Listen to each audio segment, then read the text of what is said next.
మీ గురించి అసలు జనాలకి ఇప్పటి వరకు ఎవరికి తెలియని రహస్యం ఏమన్నా ఉందా? ఏం అంటే లేదు. బాగా బాధపడిన ఇన్సిడెంట్ ఏమైనా ఉందా మీ లైఫ్ లో?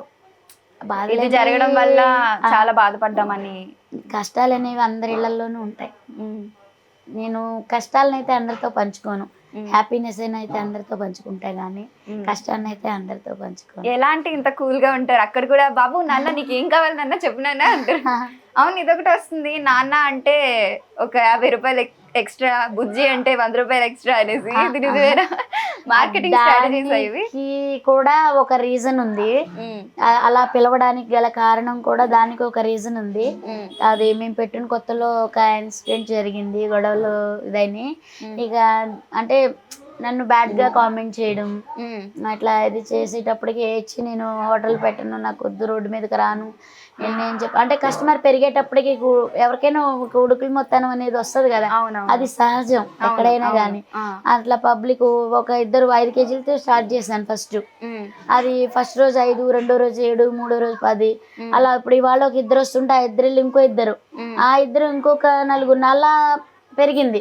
లేదేటప్పటికి కొంచెం మిగతా వాళ్ళ కొద్దిగా డౌన్ అయింది.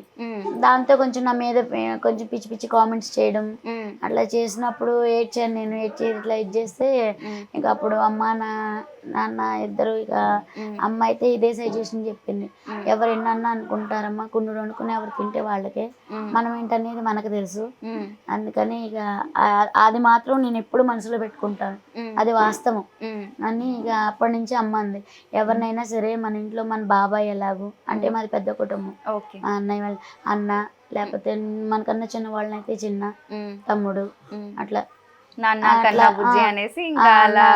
అన్న, బాబాయ్ గారు, పెద్దవాళ్ళనైతే బాబాయ్ గారు అని పిలుస్తా, పెద్దనాన్నగారు అని పిలుస్తా, అట్లా.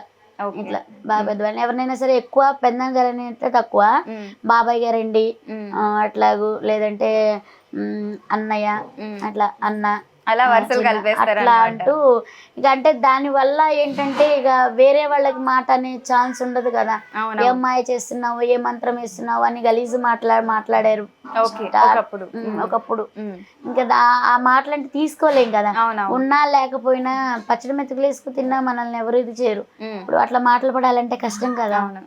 సో మీ వ్యక్తిత్వం అది ఇంకా. అవును అని ఇక అట్లా అన్నాక ఇక అమ్మ అప్పుడు అలా చెప్పింది. అప్పటి నుంచి కూడా ఎవరినైనా సరే అన్న, చిన్న, ఎవరైనా సరే నాతో గుట్టువు, మా నాన్న, మా అమ్మ అట్లా అనుకుని సర్వ్ చేస్తాను. కన్నా నాన్న వెనకాల ఇంత స్టోరీ ఉందని ఇప్పుడే తెలిసింది మాకు.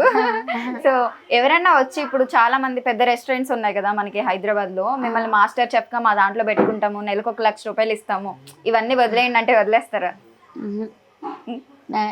ఈ హ్యాపీనెస్ నేనైతే నేను చాలా గర్వంగా ఫీల్ అవుతాను. మా అమ్మ ఉంటే ఇప్పుడు మా అమ్మ బాధపడేది నా పిల్లలకి, అంటే కొంచెం నాకే కొద్దిగా కష్టం ఎక్కువ ఇదిగా అని చెప్పి, దానికి నేను ఒకటే అనుకుంటాను. కానీ నేను ఇప్పుడు మా అన్నయ్య ఉన్నాడు, జాబ్ చేయాలి, ఇంట్లో అన్నయ్య బయట ఉంటాడు, వదిన ఇంట్లోనే ఉంటుంది. ఇప్పుడు అక్క బావ ఉన్నారు. ఇప్పుడు మా అక్క ఏమో ఇంట్లో ఉంటుంది, బావేమో మామూలు డ్యూటీకి, ఇది అంటే బిల్డర్, ట్రాఫిక్ పని, మేస్త్రి అనమాట. ఇప్పుడు బావ బయటకు వెళ్తారు. ఇప్పుడు అట్లా ఇప్పుడు మా మరిది గారు ఉన్నారు, స్టూడియో అంటే ఫోటోగ్రాఫర్, ఆ బాబు ఎక్కడికంటే అక్కడికి వెళ్ళాలి, తోడుకోళ్ళు ఇంట్లోనే ఉంటుంది. అట్లా ఒక్కొక్కళ్ళు ఒక్కొక్క ఇదిలో అందరూ. నేను కానీ అలా కాదు, నేను చాలా సంతోషంగా ఫీల్ అవుతా. మా ఆయన నా పిల్లలు ఎప్పుడు మా ఆయన నేను ఇద్దరు ఎప్పుడు ఒక దగ్గరే ఉంటాం కదా. ఇప్పుడు మా ఆయన ఎప్పుడు వస్తారు, ఇంకా రాలేదు, ఇంకా టైం అయింది, ఎదురు చూడాల్సిన అవసరం లేదు కదా. ఇప్పుడు ఆటోకి వెళ్ళేటప్పుడు అయితే ఎదురు చూసేదాన్ని, ఇంకా రాలేదు ఇదిగా అంటూ. డ్రైవింగ్ చేస్తే ఒక్కోసారి టెన్షన్ కూడా ఉంటుంది, బయటకు వెళ్ళి ఇంటికి వచ్చిన దాకా బోల్ టెన్షన్. నేనే కదా ఏ డ్రైవర్ భార్యకైనా భయమే. ఎందుకంటే దాంట్లో నుంచి వచ్చాను కాబట్టి ఆ ఫీల్ కూడా నాకు తెలుసు. అట్లా ఇక కానీ దీనికి నేను సంతోషంగా ఇదవుతా. ఇద్దరు చక్కగా ఒకటే చోటు ఉంటాం, అందరం కలిపి కష్టం చేసుకుంటాం, సరదాగా మాట్లాడుకుంటూ, సరదాగా నవ్వుకుంటూ, ఇట్లా జోకులు వేసుకుంటూ, ఇట్లా